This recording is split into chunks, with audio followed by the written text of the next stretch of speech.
Hey all, welcome to Endtalkers episode 4. I'm Elio Faucheron. I'm Niniri Niri. Well, you ready to dive right into to this wonderful little thing that we do? I am. I'm ready to get into the frigid wastes. Oh, and the sorrows. Oh yeah. So, if we pick up from where we left off, talking about Akasha in the previous episode, we kind of hit the moment where we return to Charlian and our bedroom.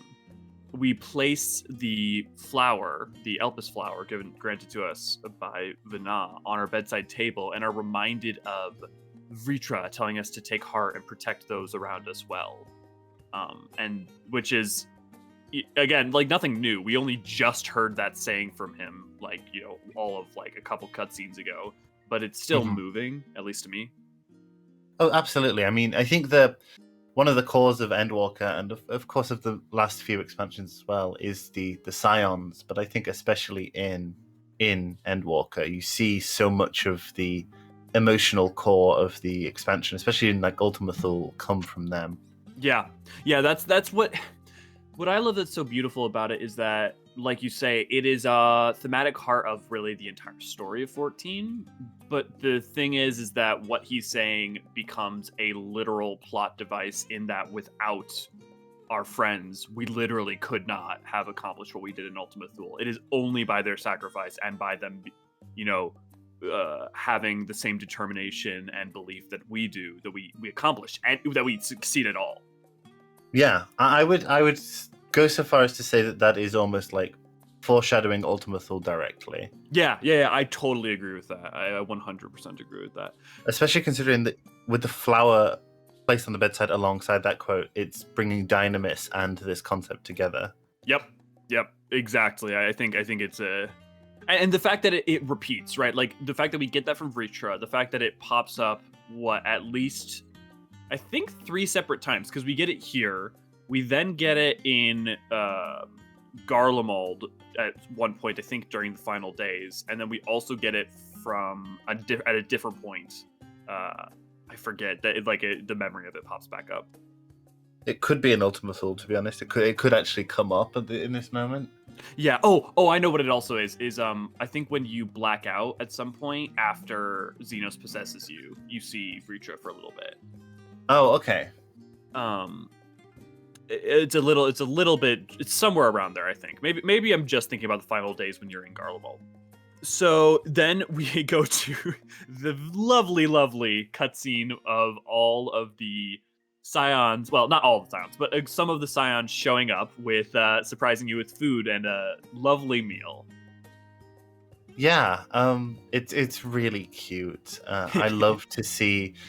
I love both of the twins. Alize's my probably joint favorite Scion. Mm-hmm. I love Graha. I love Kryelsa, I think, isn't she? Yep, she is. Yeah. The people who are there are Kryel, Graha, Alphino, and Alize, and which, interestingly to me, I noted this time around, they are the newer generation of the Scion when you think about it. Like, when you think about how, not just like in a literal sense in terms of who's been around, but also in just literal age. Like, okay, technically Graha, in a sense, is like over 100 years old, but in reality, he's only in his like very early 20s. So yeah, he's functionally also in the same ballpark as the other 3.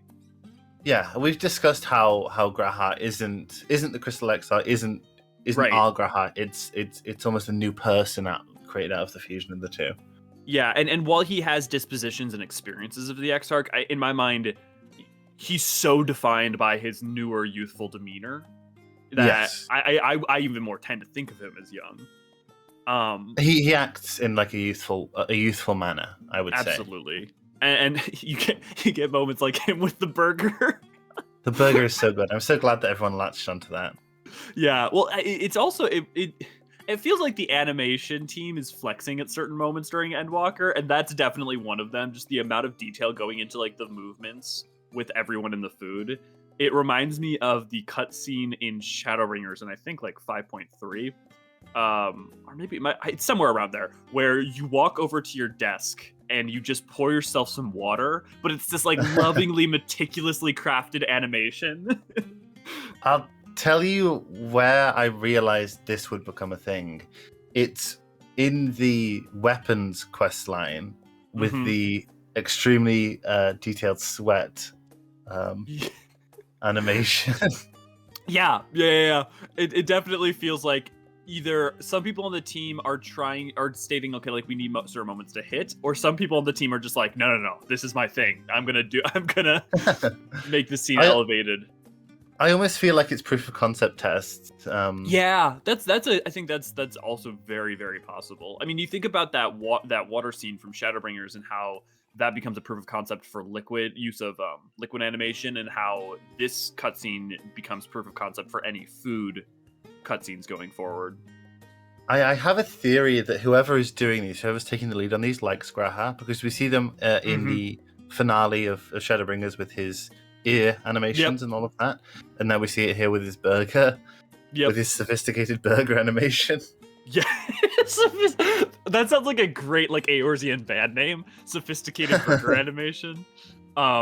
Yeah, but no, the amount of joy, the way that his ears articulate, I totally agree with you. So some people on the team are definitely big Graha fans. Definitely. The other interesting thing about that scene in my mind is that it is one thing that I think 14 does is broadly well, and then I think Endwalker has done really well, and that is scene serving multiple functions, where you have this scene that is really funny and cute, right? You have the moment of Alice feeding Graha pickle, like feeding a dog, almost, but it's so important because of that whole thematic journey idea, right? And so the idea of these small moments being everything makes it that what is a funny moment and a character-driven moment and this nice little reprieve from the stress of Zot and the looming Telophoroi threats is it gives the player a breathing room, but it also thematically gives breathing room or a meaningful emphasis. No, I completely agree. We need these moments of sort of a declination in the tension of the plot, sort of narratively. I think it also, like you said, serves as just a comedy set piece and like a heartwarming set piece. And then also, all of these characters need some character building, right? Because Kryl, we don't know. I mean, we've seen Kryl plenty, but to take a step into the core Scion group, Kryl needs some more sort of fleshing out and sort of more face time with us. Yeah, Graha is, like we said, almost a new character. He's not fully the Crystal Exarch, and the twins are going through so much character development this expansion that it's good for us to see how they go on the way. Yeah, well, and so many. Ultima Thule relies on all of them working. I mean, not Kryl, obviously, but Ultima Thule requires every Scion there and their sacrifices to matter at absolute maximum power. So that, and then on top of that, you have emotional catharsis like the story of Fortunel, Alice, and Alfino, and that not that the work hasn't been done by the time of 5.5, but Endwalker then needs to carry that torch even further, and we'll talk about that one in Garlemald later when the twins are captured and have their moment together, I'm sure. Yeah, well, I was just about to say, actually, I realized as I was saying the comment about character development that they get a huge amount of it in Garlemald directly after this, so it's good for us to see them before that.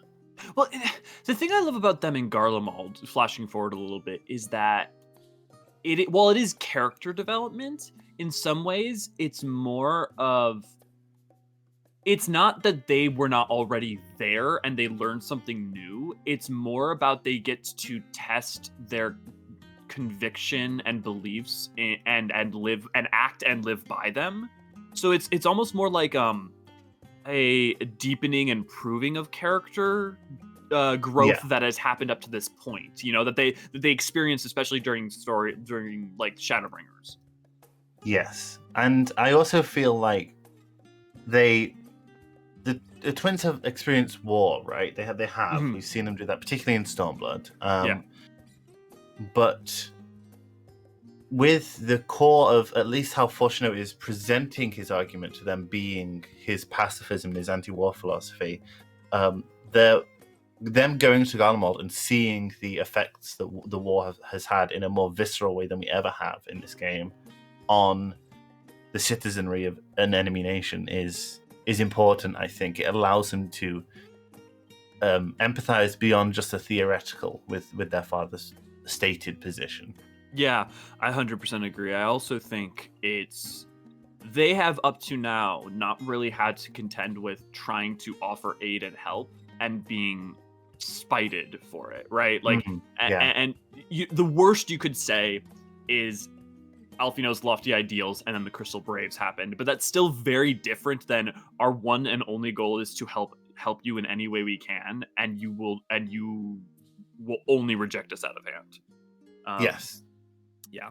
But so and then we return back to the meal cutscene, we have the hysterical moment of the revelation that the reason that Grahad learned the float spell is because he's too short to reach books.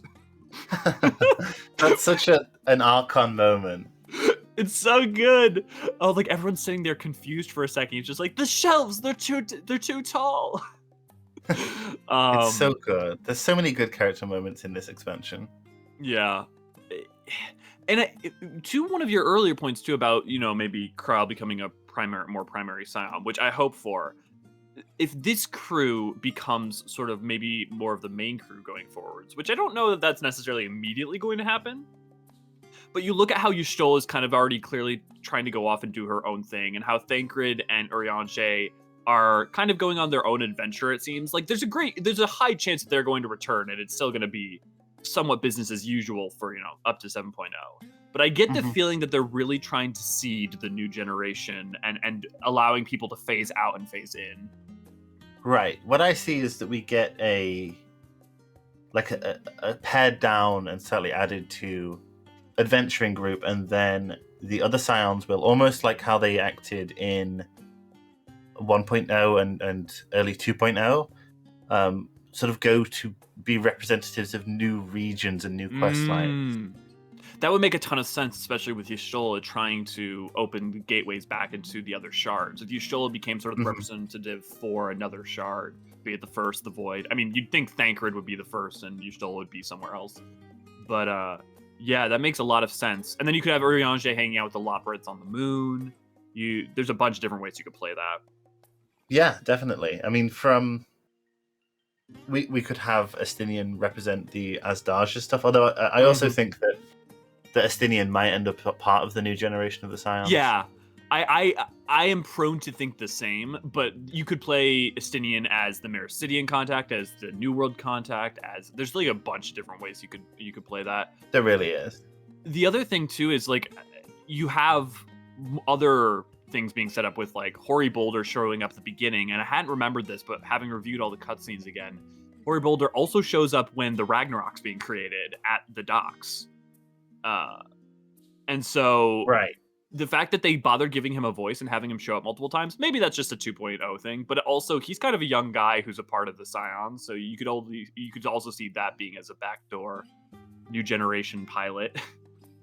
Yeah, I mean, I don't personally see Hoary and Cortano and Rial and stuff like that becoming main parts of the group, but I could see them stepping up now because they are sort of the B-listers. You've got the C-listers whose names almost no one knows, and you've got the B-listers like Hoary and Rial and stuff like that whose names some people know, and then you've got the A-listers, obviously.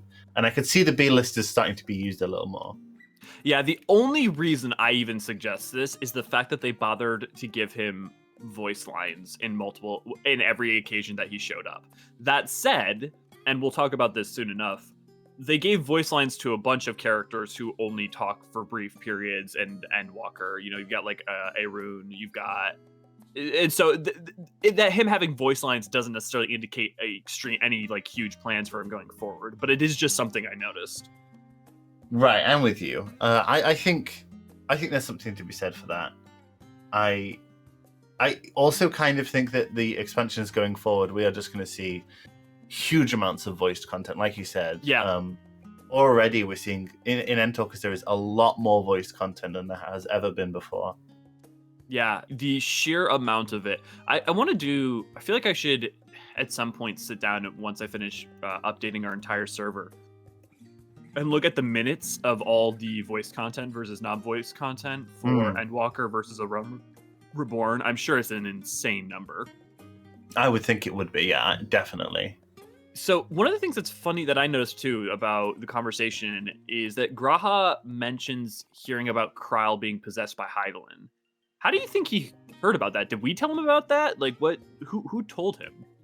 I'm assuming that there was discussions had around the dinner table that we didn't see, and perhaps when we all joined back up in Charlian too, because we all discuss post Rods at Ham. We do have a discussion, don't we? Like but the way he mentions it is he hears like, I heard you recently play. He's talking to Kryle. He's like, I heard you recently played host to, you know, Hydaelyn or something like that, as if like he's talking to her for the first time. So if she didn't tell him, did like she tell another Scion? But then who? Because we were the only Scion that really saw her being possessed, right?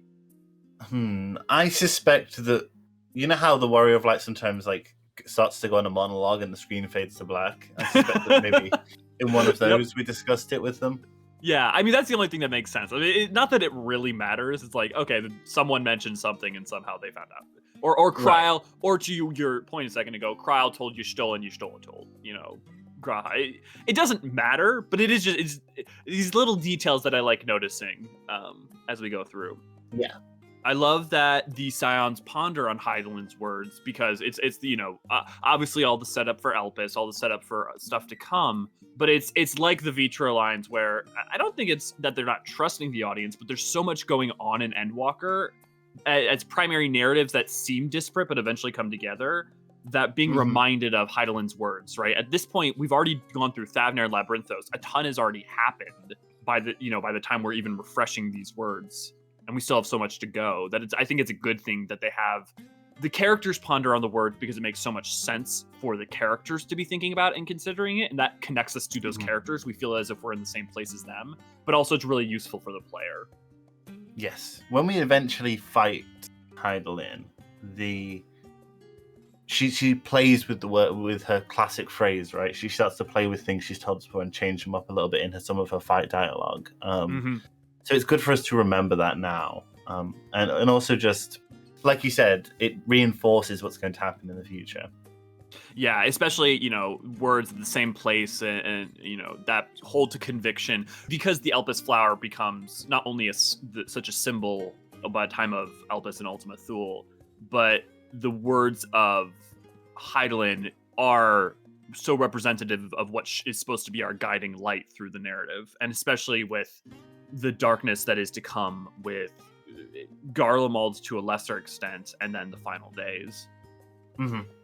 Yeah, definitely. And plus, it's always worth just remembering how much effort they obviously put in this expansion to building Venar / Hydaelyn as characters, and making us more familiar with them. You know, Hydaelyn we didn't really know much about previously. She was almost unknowable in how she came across. Yeah. Now they need to start bridging what we knew before and what we know after Elpis and start to sort of integrate the two of them, I find. Yeah, and there's a longer conversation to be had on this, I think, when we get closer to Elpis or Ultima Thule. But the amount that Endwalker requires characters like Venar and Medion to succeed, despite only in a meaningful way only introducing them in this expansion, is such that like it's such a fine line they have to walk of the amount of time and effort and energy they need to give those characters to make sure they land and hit, but also not letting them just take over completely. I mean, pretty much all of the 5 main Elpis characters, they need to be strong characters. Yeah, I mean, and it's nice because you need Emmett to work, but you have the benefit of Shadowbringers. You need Hythlodaeus to work, but you have the benefit of, you know, the end of Shadowbringers and patch content, where you already have a sense of his attitude, and also he's playing a more bit part. But like, Venar has to work. Like, if Venar doesn't work, Endwalker doesn't work. Like, it just doesn't. I've alluded to this before, but although Hydaelyn part is a bit part, I don't think Emmett works in this expansion without Hydaelyn. Oh, I agree. I think you can't have his seriousness, and I don't think he needs someone to bounce off of. So and he needs someone who is the right kind of energy to bounce off of. So I totally agree. Right, yeah. Don't steal Graha's cookie. No. Oh, Graha's so cute. Yeah, I love our boy. He's so good. I when he was the Crystal Exarch, like I really adore the Crystal Exarch and his story for a lot of reasons, both personal and otherwise. But I'm also so happy I get to experience him as he is now and love him for that. Yes, I adore the Crystal Exarch. I adore his relationship with Lena. I adore his relationship with the Crystarium as a whole.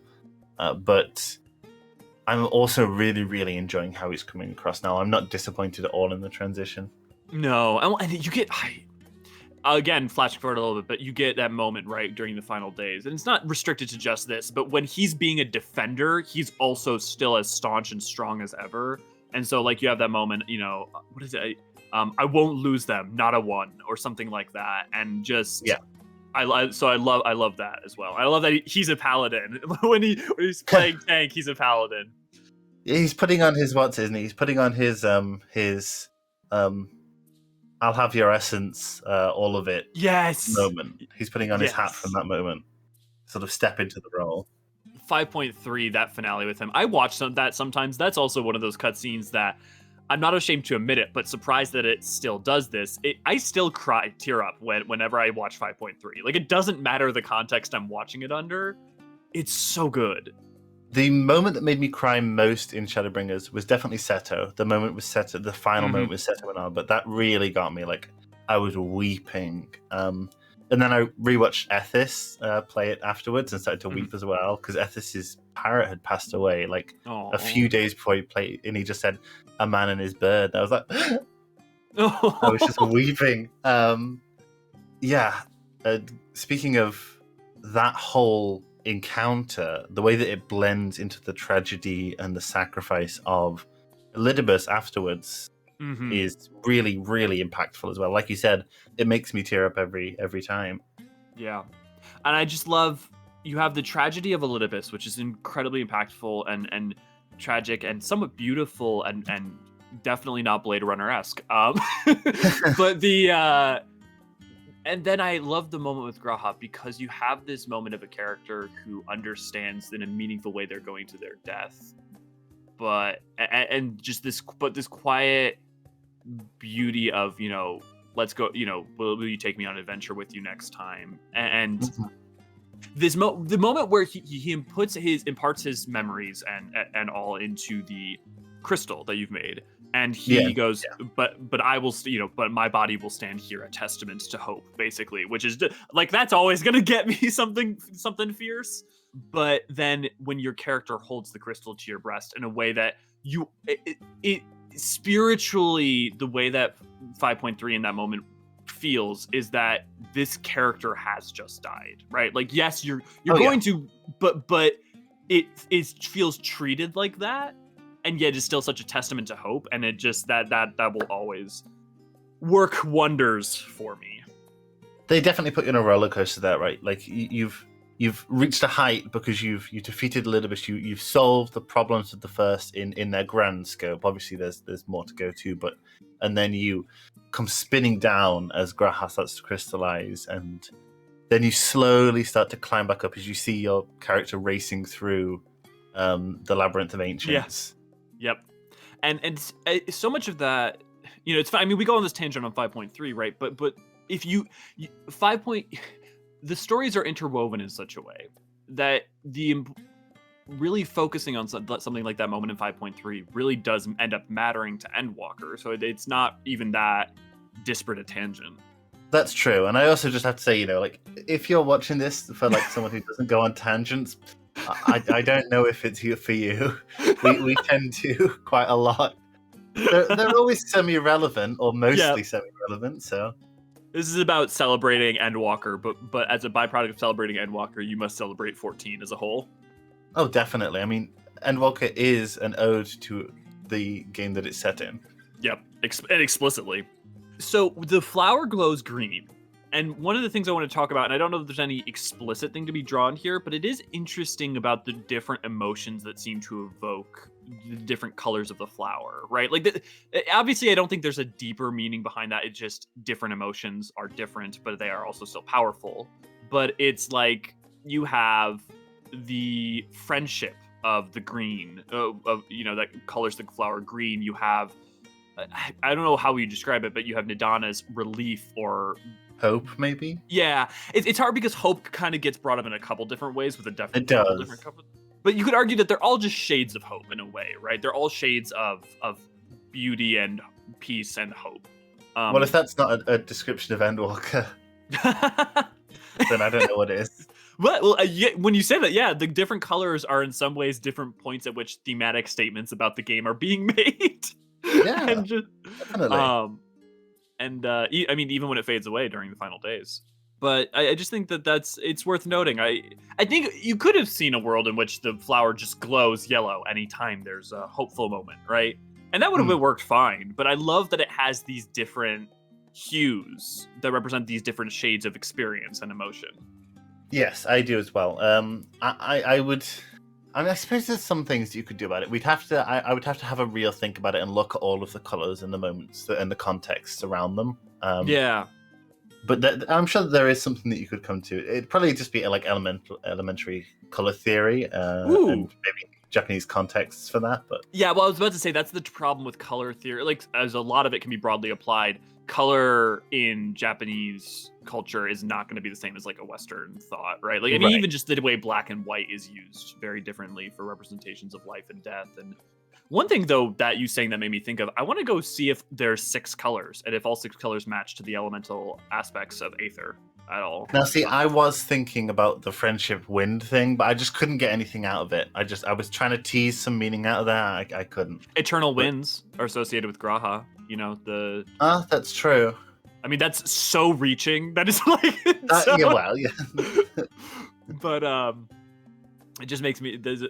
I'll pull them up. We'll create maybe a post of it on the Discord or something and talk about... Just see if there's anything to be gleaned from it, or if someone has a crackpot theory.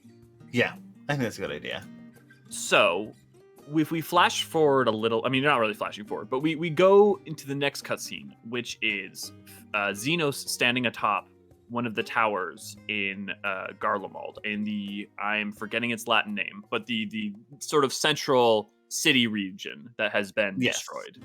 Yes, you see it's him, and then Fandaniel appears, right? Yes, Fandaniel then tells him to get a coat, basically. Which is, I found a little bit funny. I love that Fandaniel consistently plays for laughs while being deeply sadistic and twisted, and so like you're like kind of never quite sure where he's coming from, but you can also kind of tell his heart's not in it. Like his heart's in making fun of people, in so much as it is a thing to do, and he has a twisted sense of humor. But you can also still you can feel the nihilism dripping from him.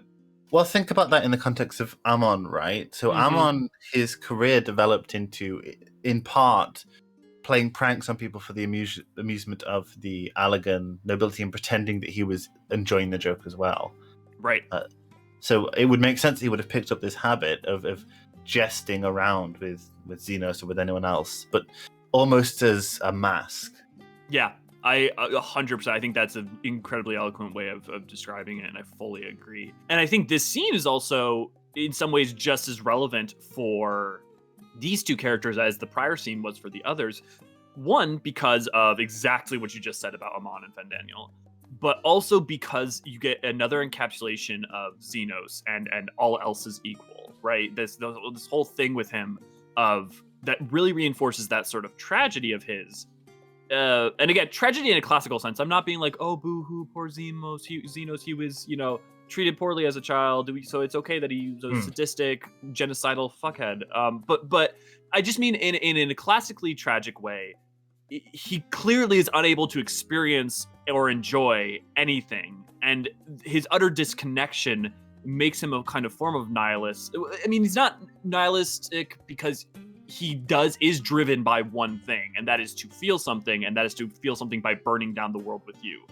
But that is inherently valuable, and ergo, it's not quite pure nihilism where just nothing matters at all. But broadly, his entire life, he has been just purely nihilistic, where nothing has mattered. He has not really enjoyed anything, and not really experienced much. I would almost describe Zenos not as nihilistic, but as subjected to nihilism. Ooh, involuntarily. Yes, that is an excellent way of framing it, and that has twisted him in much the same way that you could look at Amon in the way in which his experience growing in Alag during the Third Astral Era twisted him, I think, by being subjected to nihilism in a very I think that's a fantastic way of putting it. Yeah, and I think we see that, right? We see that connection between them, between the two of them, between the raising, when Fandaniel sort of has that moment of connection with him, and what did he say? I don't know if I should pity you. Yes, yeah. I know not whether to envy or pity you, and it's clear that he's talking to both. In a way, he's talking to himself and to Zenos at the same time. Like, he has this look on his face. Yeah, and I also wonder if he's talking to Hermes. Mm-hmm. Yeah, absolutely. And they both really encapsulate this idea of burn it all down so that I might feel, in a way. And it's really, I use beautiful again, also in a more classical way when I say beautiful, but there's this kind of almost beauty to the way that Fandaniel has this look of almost empathy and connection with Zenos in that moment. And it does a lot to tell you about how these two are antagonists and the antithesis of your characters, not just because of like they bad guys, but more because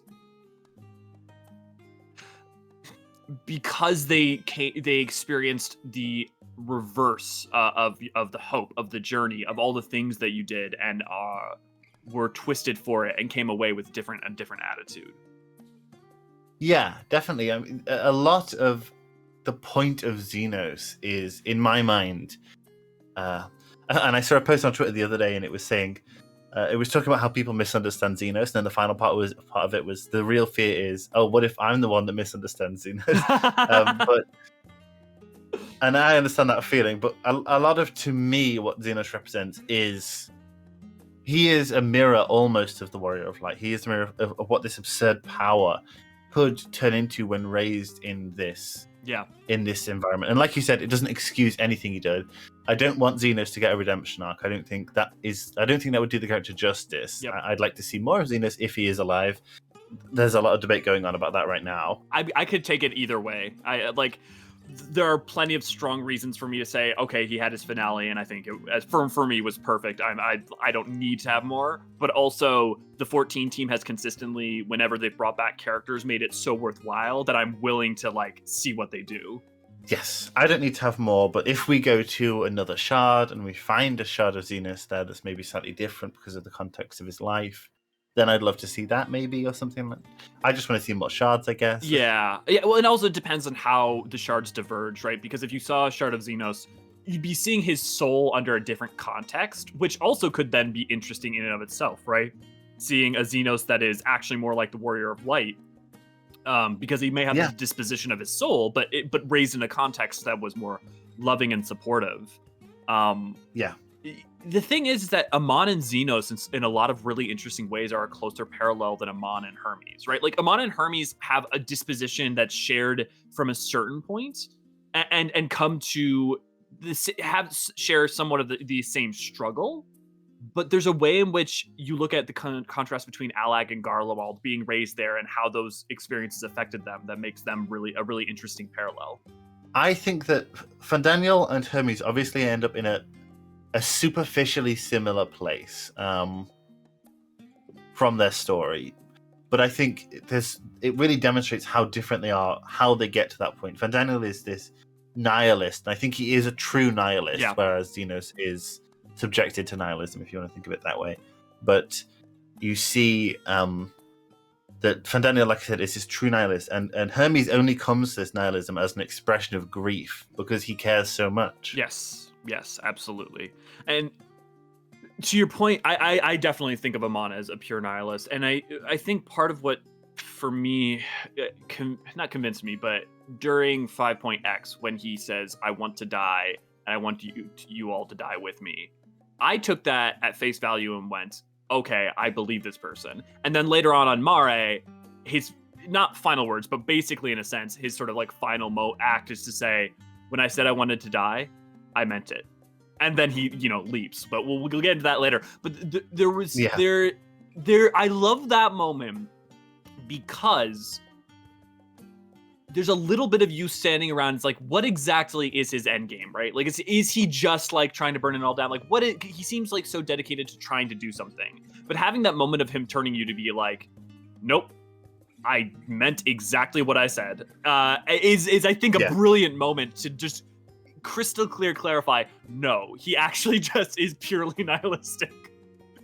Yeah, Fandaniel is a truly evil character that you don't encounter them often in this game. Mm-hmm. But Fandaniel, I mean, there are things to sympathize with Fandaniel, but I'm sure that Alec was a hard upbringing. I'm sure that the experience of having Hermes' memories shoved into your head, or at least Hermes' incomplete memories shoved into your head, is not a pleasant thing. But I would describe him as evil. I don't know if I describe Zenos as evil. I don't think Zenos is moral in any way. Yeah, he's just so utterly amoral that it's hard to, and in a sense, sociopathic, that it's hard to. I think in a traditional sense, you could say he's capital E evil, but in a sort of like modernist morality conflating sense, it becomes a little bit more difficult to like how do you want to approach that? The thing I'll say about Amon and Zenos and characters like that is that I think there's just a deep difference between being able to offer compassion without condoning versus only being able to empathize by allowing it what their actions are to be okay, or just say, like, it is, compassion can be offered onto anyone should you attempt to reach out, or should you attempt to try to see people as human despite their actions. That does not mean you have to relinquish making sure they bear responsibility for their actions and making sure that they are stopped if they must be. Like, that's to me, that's the difference. And in a lot of ways, I have less compassion for characters like Quintus, who we'll get to later on in Garlemald, but because for a lot of reasons that are that we'll get into, but that I think there should be a distinction between offering compassion and condoning. And I think we've talked about that so far. And I think Shadowbringers and Endwalker really work hard to make that very explicit also as part of their narratives. Yes. Yeah, I agree with you about Quintus. I'm not particularly sympathetic towards Quintus. Like, I understand him. I'm not openly, I don't dislike Quintus as a character, definitely not. But I'm not sympathetic to him as a person, really. Yeah, absolutely. On that note, that's actually a great note. Whatever I say about, I hate this character, that character, Quintus, is brilliantly written. Like, he serves the function that he's supposed to in the story and the representation of Garlemald and imperialism and all that stuff brilliantly. So say nothing of the quality of the character. Yeah. I mean, I'm sure there's a Discord server out there somewhere with a bunch of people interested in certain areas of history just posting memes about how based Quintus is. I'm sure that's the thing. I shouldn't laugh, but also that's really funny to me. But also, yes, it's impossible that we don't get into Garlemald and talk ad nauseum about imperialism and the history of imperialism.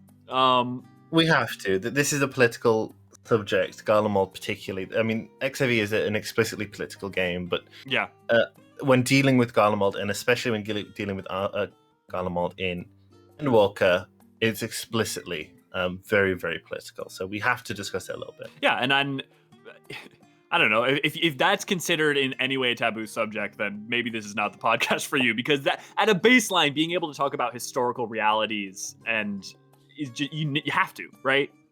That's yes. To be a functioning society, you have to be able to look at history. Yeah, definitely. So, actually, on the topic of lessons and history, we go into Monteché's lesson. And I love that we get an entire long cutscene devoted just to aetherology.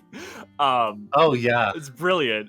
But also, I mean, I love it, one, because lore nerd, but it's also because it is so important to understanding Endwalker. I appreciate that scene doing its due diligence of making sure people don't feel left behind. So as much as they're trying to make it as fun as possible, and you could be like, oh, it's kind of just exposition, it is so important that you can't not. Yeah.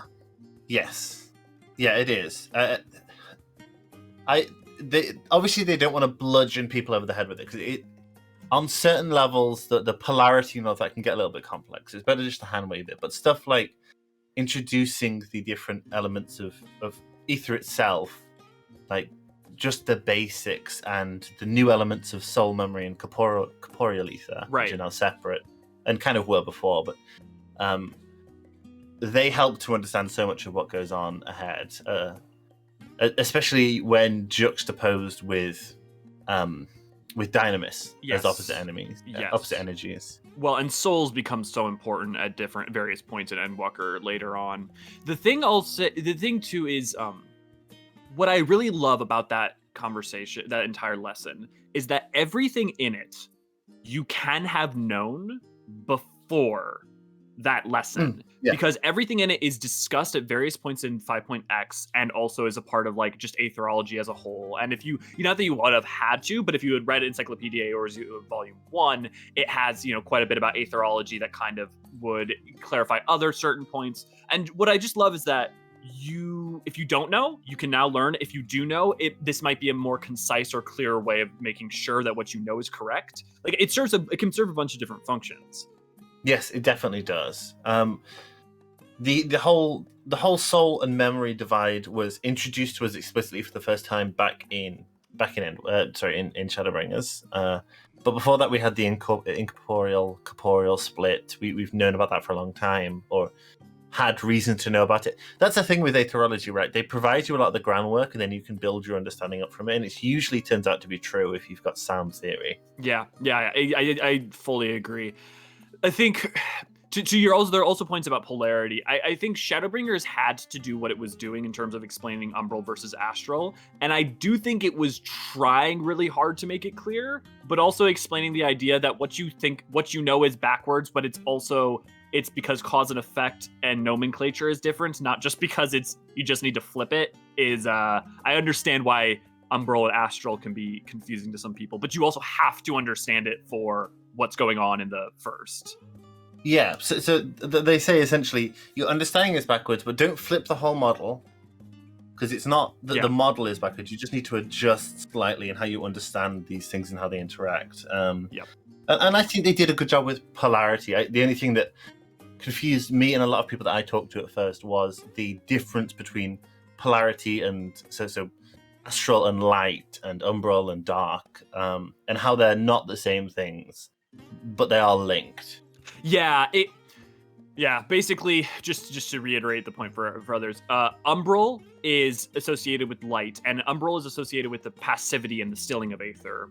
Darkness is associated with the Astral, and Astral is the changing of Aether. You can look to the first if you want to think about Umbral, Umbral light, and you can look to the 13th, or the Void, when you look towards Astral or darkness.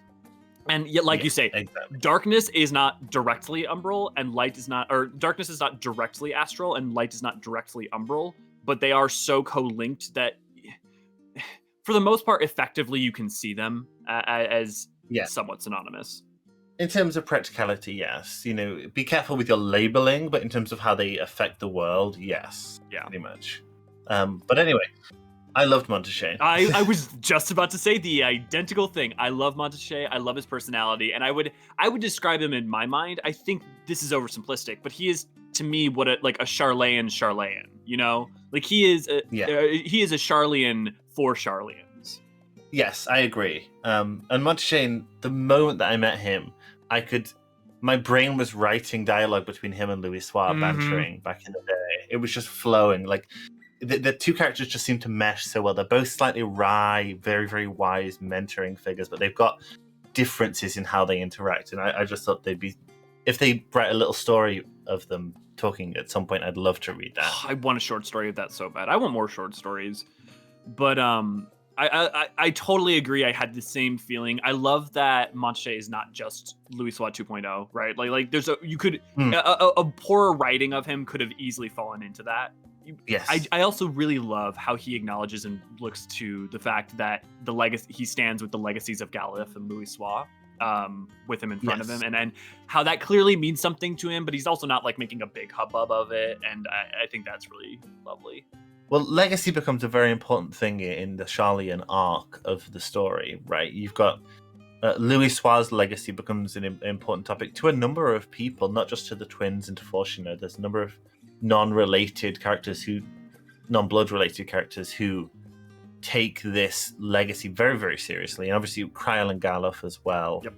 And I remember seeing that you had a note about Y'shtola and Matoya and the legacy between them two. I was really wondering, like, what would a conversation between Montache and Matoya look like? Because we know Matoya famously butted heads with the others, so I can only imagine that it would be a bit of barbs and crossed words. I would not ever imagine seeing Matoya interact with somebody who she did not butt heads with. I don't think that's in the character. Perhaps you're right. One of the Paragos. You're definitely right. I fully agree with that. And I mean, speaking of Matoya and Y'shtola, I'm getting ahead of myself again here, but at the end of the expansion, we learned that Y'shtola is going to be working with Matoya. And Matoya's got her own plans of eminent domain on the Aether Tower and squatters' rights, but Y'shtola is actually in her cave at the end of the story. You go there, that's where she is to talk to. So if you want to do that thing, go ahead and talk to her there. After you mentioned that last time, I went out and checked out that dialogue, and she might as well literally be saying eminent domain. Like, Matoya's just straight up like, this is mine, I am here, I've been here the whole time. Yeah, and good on her. Good on Matoya, why not? I mean, hey, if no one else is using it. I also will say I was writing up some stuff for goblins, and one of the things I actually really like that's kind of a really background element is that the goblins and treasure hunters of Idleshire are not just like living there or just like, you know, taking old technology and selling it or using it. They also are trying to like save what knowledge they can and do some research to some extent, and I thought that was really cool. Yeah, definitely. I really like Idleshire. Idleshire is my favorite end game. The B town. Yeah, the B town. It's my favorite B town, and I love Idleshire. I loved watching it grow. I love going around there now. Heaven's Ward was really impactful to me when I was playing it. You know, as it was releasing in real time, and I spent a whole lot of time AFKing in Idleshire. So. Well, it's still happened to this day. I mean, partly because there's things that like to drop off or pick up. You know, there's the weekly journals and all that. But it is nice that, you know, unlike, I mean, Ralgers still has people, but you go to places like Ralgers Reach and lately the not Crystarium, what is it called? Gilmore. And they're just not quite as lively. Whereas like no matter when I pop in on Idleshire, there's always people around. Yes, I will say in terms of the A-towns, Kogane is still popping. Oh man, yeah. Well, I mean, people love their anime city. That's true. Okay, again, I say this as someone who loves studying the Edo period, Sengoku Dai, you know, especially the Meiji Restoration. I love Kugane. When I say anime town, I don't mean to be dismissive. It's just, I always think of that and it makes me laugh. Yes, yeah. I love Kugane. I think it's a really interesting place. And I used to love to stare at the Thavnarian embassy and be like, I want to go there. And now we did. You finally reached it. You finally got there. Yeah, no, I think Kugane is a really brilliantly laid out and really lovely A-town. And I think you also... It's hard to underestimate how much I think that jumping puzzle in its heart is actually a really wonderful addition that I wish we saw more of elsewhere. Definitely. Maybe put the lookout point in a place that taunts you less, though, if you haven't finished the tower. So one of the things I really like about talking about animations like we were earlier, you have Montache, when he goes to summon all the different parts for his little lecture, it really, really reminds me of Mickey during Fantasia, and partly because of... Kingdom Hearts used the like Fantasia and Mickey animations and the like Disney style animation. The way like he moves his hand and bops them and bobs them for a second is it looks great, but it just like immediately, and the way that the like things poof into existence. I suspect that might have been an homage or at least an influence on that scene. It was really cool, and I definitely saw that was the first thing I thought of was was the mops and all of that from Fantasia. I was just about to say that with Matoya, and so like there's definitely this long legacy of correlations. But also for a brief second, I was back in Silver Moon City in WoW, watching the brooms go around. The things that can transport us through time. Exactly. I have so many WoW core memories that are sort of just deep in there and come up sometimes. Yeah, a lot of mine are vanilla and Burning Crusade. I'll say that like going to Ultima Thule Mare like had moments where I reminded me of places in Burning Crusade. Just like the Outland and parts of like that was the first time that I'd played an MMO, obviously, especially in like 06 or 07. But being in an MMO and a giant landscape with like space imagery in that way and like otherworldly space imagery, and then to get something like Ultima Thule, obviously, like 15 years later. Yes, yeah, it's definitely been a journey, huh? Yeah, it's been a fascinating time, and there's still so much left to go.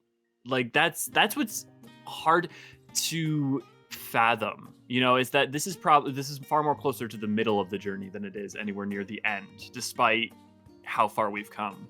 Yes, yeah, and again, that is what Endwalker is all about. Yeah. So it's a timely time to be discussing it.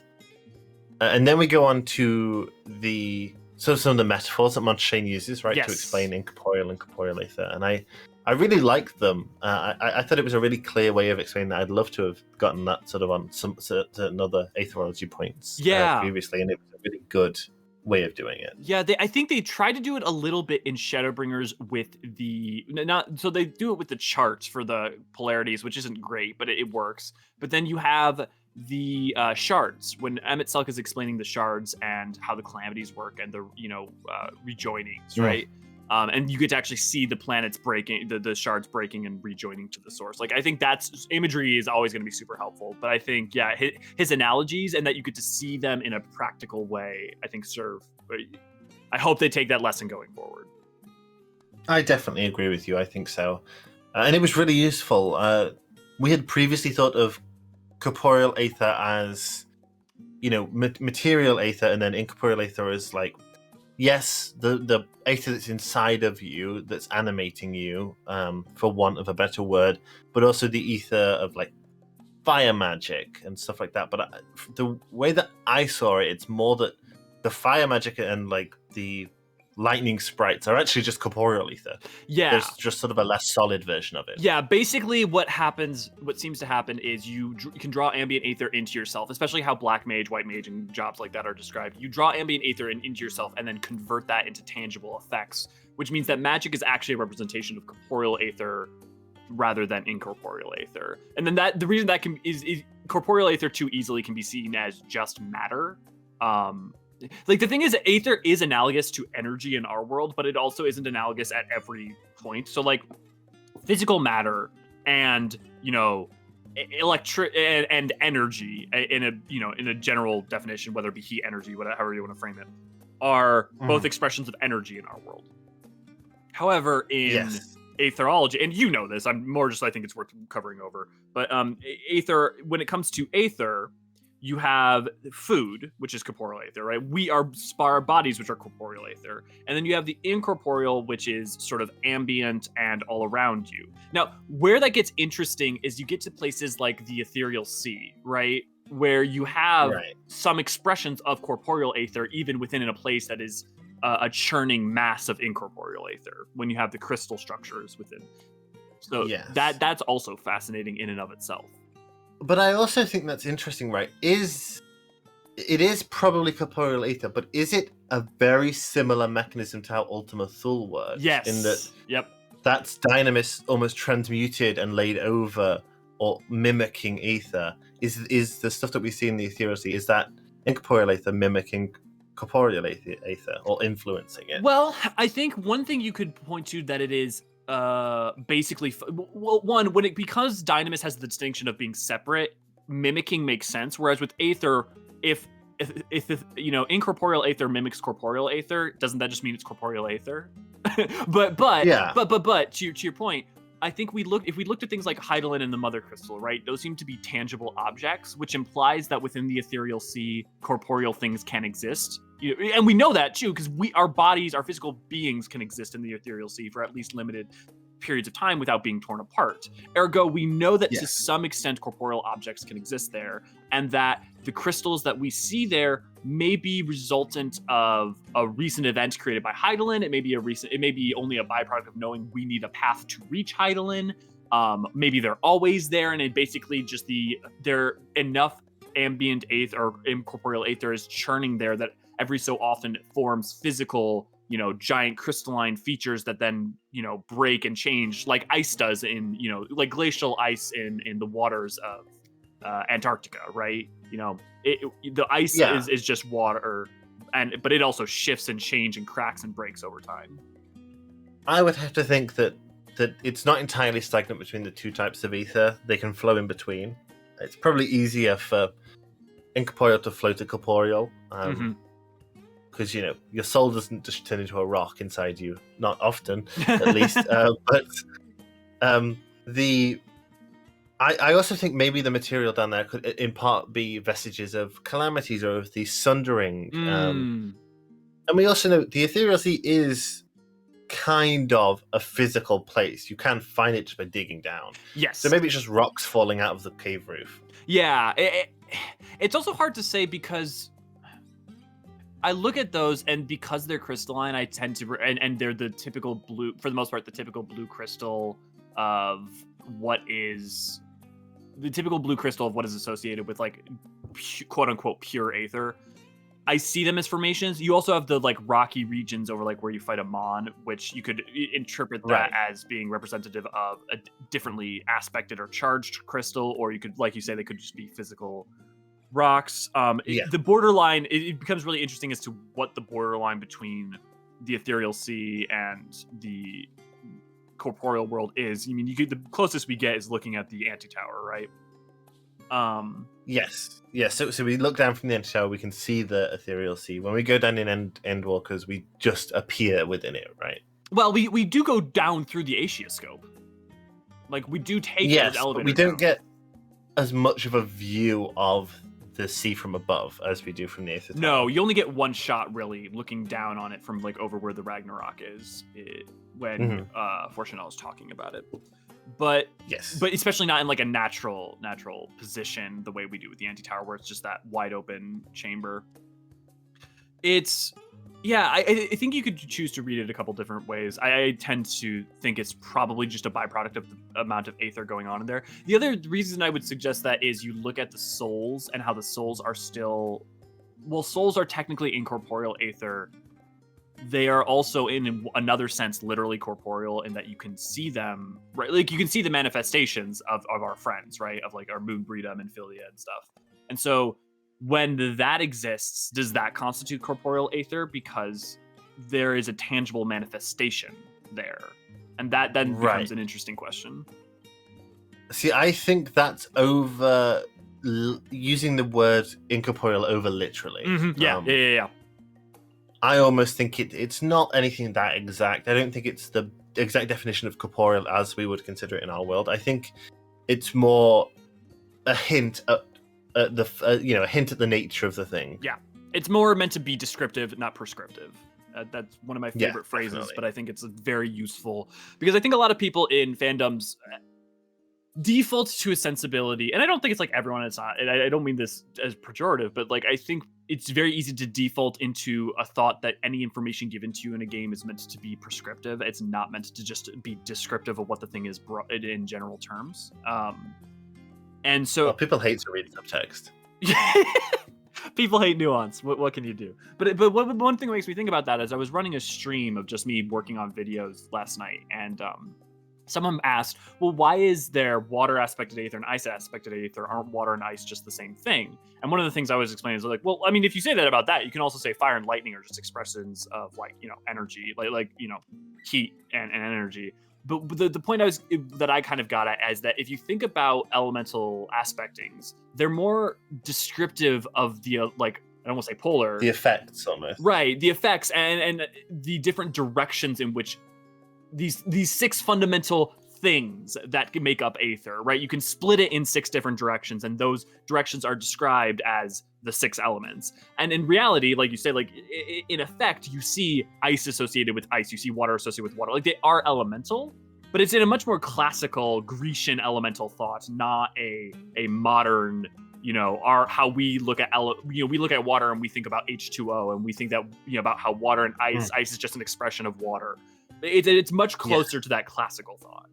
It is, it's Grecian, and it's the the Confucian and sort of neo-Buddhist ideas as well from these. It's very Avatar: The Last Airbender and how it blends the two.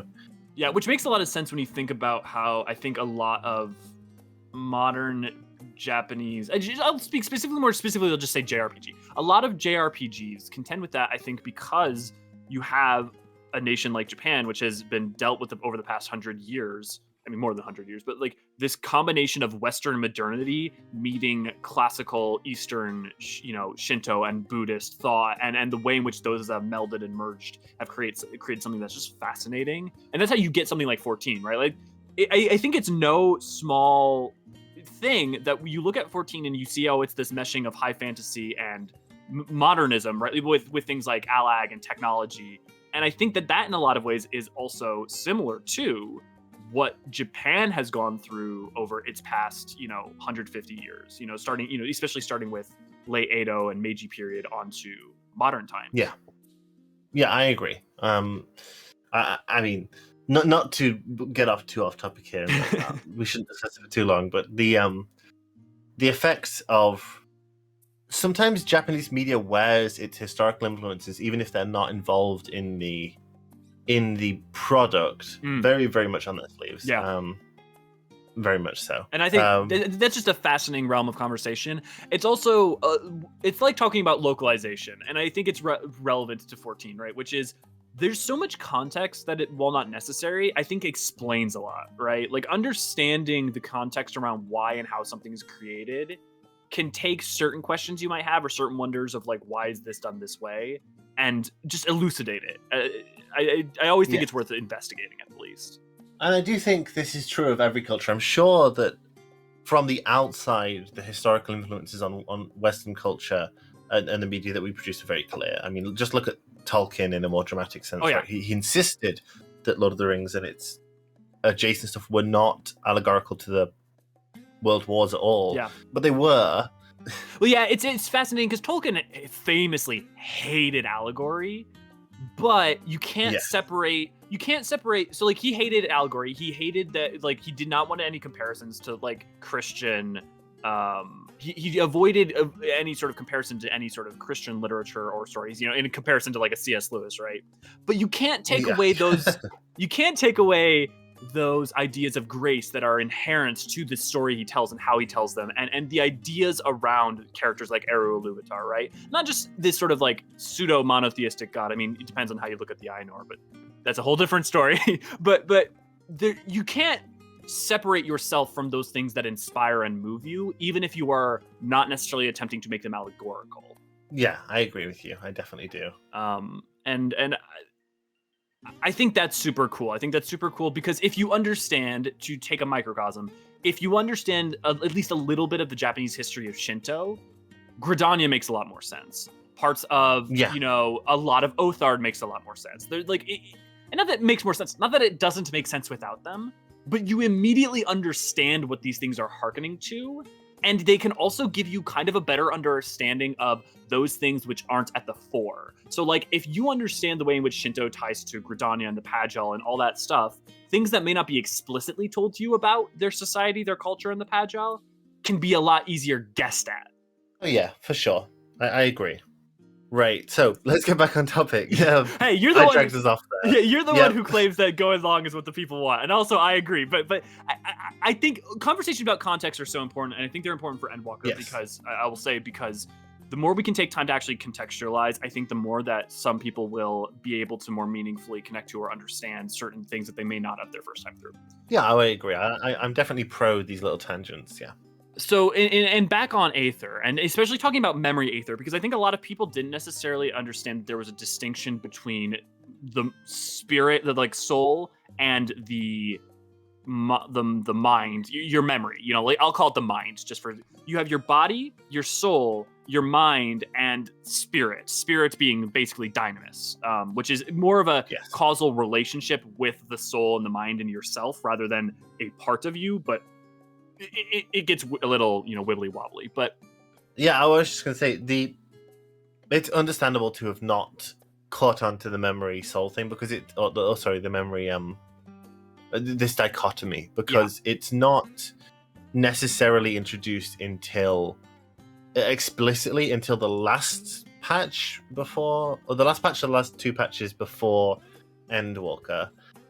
It's hinted at as early back as 2.4, I think, when like even in small things like I was discussing this with you the other day, wasn't I? If you go into is it Tamtara Heart, the one with Edda? Yeah, that's some Terra Heart. Yep. Yeah, they have ghosts in there, which are incorporeal Aether that has taken on its own life after someone's died, and they have ghosts called Memory and they have ghosts called Soul. For want of a better word, I think the wording is slightly different, but the implication is very much that this is what they are. Yeah, and then on top of that, you have multiple instances of memory being tinkered with, and we tend to, again, in our world, we think of memory as a purely physiological byproduct, right? Or most people do. Mhm. And so, like, you have to root yourself in the metaphysics of 14 rather than just applying your own Yes. the traditional understandings of things. It's very important to distinguish that. You can look at 5.1 through 5.3, and there's a lot of hints and implications about how memory is not necessarily tied to soul in the different ways, but it's definitely not explicit. But it's one of those Yes. things where by the time you reach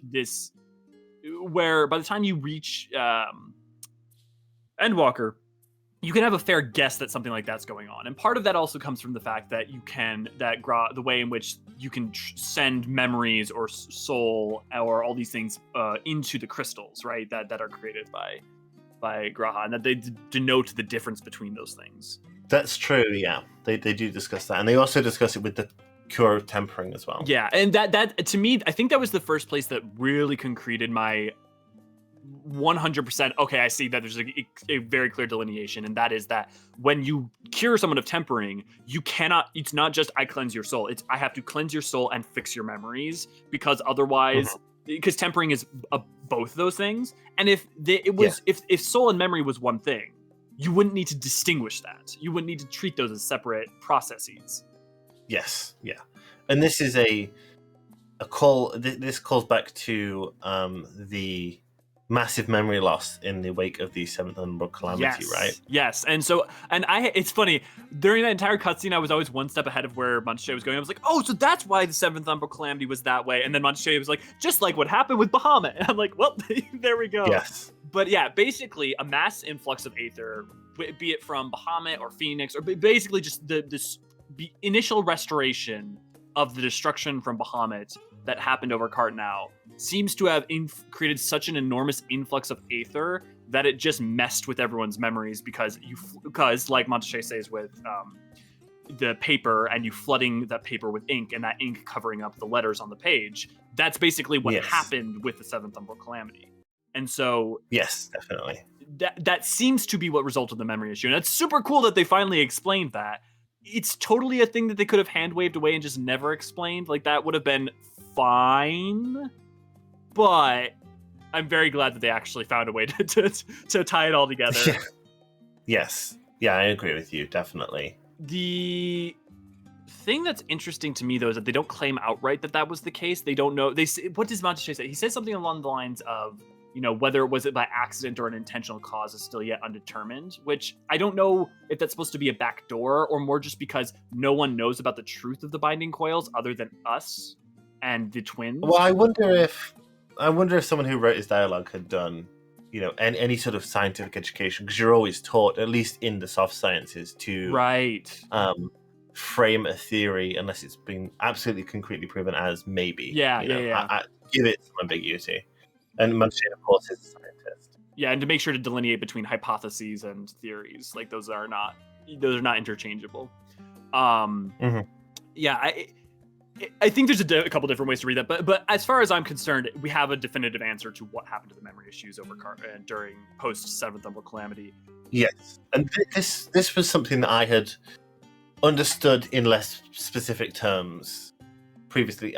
The etheric waves of that calamity had caused these issues. The only thing that changed about my understanding, really, was one a little closer to an explicit answer, but on top of that is the prior Umbral Calamities. It was not clear to me whether or not people did or did not remember things in a similar way. And my guess would be based on this, because you don't have a moment where there's a destruction of Bahamut and a restoration of Aether like the other Umbral Calamities. And so in my mind, actually the Seventh Umbral Calamity is unique in that memory aspect, and that the other calamities would not have suffered from that. Another sort of thing that implies that is you have characters like the leader of the Onishishu, the first Onishishu who came from Alag, right? And who didn't seem to have suffered any memory issues in terms of, I mean, we have so little, but those few characters that we seem to hear anything about post other calamities don't seem to necessarily have, like, we don't have any records of Maki or Amdapori, failing to remember what happened during the time before the flood. I mean, heck, we actually have pretty good documentation. Right, exactly. I was about to mention, because we've been discussing so much for the lore talks on the channel. Check those out, by the way. There is very much a continuation of this knowledge and of an understanding of the calamity at the hands of the Maki, the Amdapori. We don't really know about the Nimians, but one would have to assume. Yeah. Well, I mean, if we look at the Tonberries, they definitely seem to have a recollection of what happened, despite even all the crap they've been through. So yeah, I definitely, in my mind, see it as a byproduct of Bahamut's destruction and that flood of Aether. And it also makes sense if you think about it, because the vast majority of people who seem to have any form of memory problem seem predominantly to come from those who were near and around Cartnow, which would make sense geographically. Yeah, definitely it would. And a benefit, I suppose, to the game was that most of their major NPCs in 1.0 were at Cartnow. Yeah, exactly what I was thinking. Yeah, so you have your Merlwybs, your Connie Senna, all those people were at that battle. So yeah, that totally tracks. I can't think of any. I mean, I know Enzar was at that battle. I'm trying to think of any character who directly states having a faded memory who was not at the Battle of Cartnow, and I can't think of anyone. I can't think of anyone either. I mean, it's not the memory loss isn't hugely discussed past like 2.0, 2.1, that sort of area anyway. Yeah, isn't it? I mean, primarily even it's really in the first 15 levels. It's really like you get, I mean, obviously Minfilia and some other characters reference it later on, but especially like the main thing I think of is when, like, in my case, Raban is talking to you and you have your Echo Vision. Yes, yeah. It's essentially, in an out-of-universe sense, it's a rationality for the bridge from 1.0 to around Reborn. The pragmatic reason is because they needed a way to explain for characters who are playing for the first time in 2.0. Like, that's the actual answer, but that's boring. Yes, it is. Then we've got the Forum's enchantment, what prevents them from talking about the final days and their task, which I think is brilliant as a means of explaining why they can't communicate those things and makes a lot of aspects of the forum more interesting. I also love that it's really clearly implied to be inherently immoral to use any form of memory magic. Yeah, I mean, it would be, right? You would have to think it's such an invasive thing to do. It's sort of like if you in D&D, for example, in most settings, if you use modify memory, it's considered a pretty evil spell to use. Yeah, it's almost. I don't think it's quite up there, but it seems a little bit akin to how necromancy is treated in 14, where it's just like, this is an inherently bad thing, regardless of the even good uses you intend to use it for. Yes. But I love that, and I don't think it needs to, but I can't help but wonder if then we see that come back and up in other stories or in other narratives. Like, I mean, you could imagine it even in anything Charlene related. Like, you could imagine it being a side plot or part of the main plot of, like, a new Sage quest line. Or, like, there's a bunch of different ways you could play that. Yeah, definitely. I agree. Then you have sort of also, so the whole thing about souls, right? And the purification of souls, and which is really important because it sets up our understanding of, I mean, one, what happened to Minfina Moonbreeda, like all our friends, you know, but it also is important because you need to understand what happens with Emmett. You need to understand what happens with Hythlodaeus when freed from Zodiark, who returns the Eternal Sea, and what's going on, what happens with Amon, both when we fight him in Aetioscope and also after defeating him in Zodiark, and he goes into that little magic light Pokeball. But the other thing I like is that they mention, I think the point you got at with how Montrachet talks as if he's a Charlian scholar and not only talking in certainties when they have certainties, but he speculates on either souls break down and combine with other souls to create new souls, or they're resurrected wholesale. Like he poses both possibilities, and Endwalker pretty clearly denotes that both those things are possibilities. It seems like it kind of loosely implies that souls that are incredibly dense are resurrected, whereas souls that are less dense are recombined. I don't think it is that clear cut, but just because all the people that we see whose souls clearly are starting to break down and recombine are people who are not who were not sundered, versus those who were ancients clearly seem to be reborn. Yes, yeah, I agree.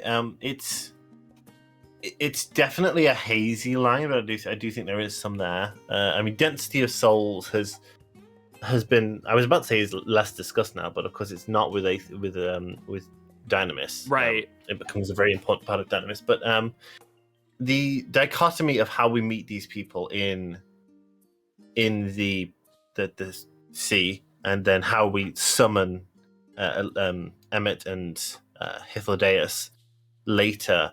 I wonder if that's because we're summoning them that they're so much more solid, or if it's because their souls were so much denser, so much more massy. Yeah, you could definitely argue both. You could also look to the fact that Emmett Selk has only recently been destroyed and returned. He was returned to the Ethereal Sea of the First and then brought to the Source by Hydaelyn. And then Hythlodaeus was only just freed from Zodiark. So you look at all the other characters who, you look at, you've got Papalymo, you've got Moonbreeda, you've got Horschfont, you've got Minfilia. Those characters have all been dead for basically years at this point, And so, I mean, Minfilia is a weirder case because she didn't really truly go away until Shadowbringers. But effectively, those characters have all been dead for a long period of time at this point. So it also makes sense that they're kind of more broken down in contrast to Emmett and Hythlodaeus. Just as further fuel, not as the only or the explicit reason. Yeah, and I wonder if the fact that you kind of see Minfilia's body walking, is because she has the echo, whereas with Moonbreeda you see only her axe. Yeah, or the sword and shield. Yeah, exactly. I wonder if there is a sliding scale based on that. Yeah, and that could be chronology. That could be because of the echo. There's a bunch of different ways I think to read that. My supposition, I think, is on the whole is any soul can probably be reincarnated or break down, but there might be trend lines based on density. Yeah, could be. It also seems, based on the way Emmett and Hythlodaeus talk, it might also be what you want. Like what you as an individual want seems to maybe play a little bit of a part in it.